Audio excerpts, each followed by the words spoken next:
We're starting off with clear skies, hazy skies off in the distance, and you better believe it, we're going to see a quick warm up today. I'm going to have more details on that in just a few minutes, but I want to get to El Nino because we've been talking a lot about that recently, and you measure water temperatures in the equatorial Pacific when you're talking about El Nino, but locally up and down our coastline, water temperatures have been anywhere from 2 to 5 degrees above average since March, indicating a weak to moderate El Nino. A little bit farther to the south, you can see it's much warmer there, and forecasters are saying that this winter water temperatures could reach 3.6 degrees above average in the equatorial Pacific.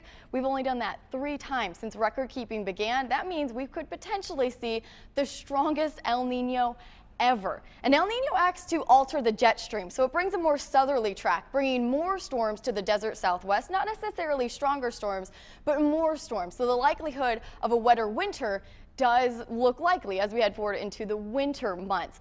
Now, when you're talking about El Nino, the correlation between El Nino and a wet winter for Southern California, the best correlation is strong El Nino and the most southern portion part. So San Diego is included in that. We have about a 60% chance to see above normal rainfall this winter. The farther north you go, where the reserves are, that chance and likelihood, the correlation at least, decreases. And also when you're talking El Nino, you're talking about very warm conditions, so not as much snow. And a lot of factors go into play when you're talking about El Nino. And keep in mind, we've seen anywhere from 4 to 22 inches of rainfall in the winter months during any type of El Nino, weak to moderate.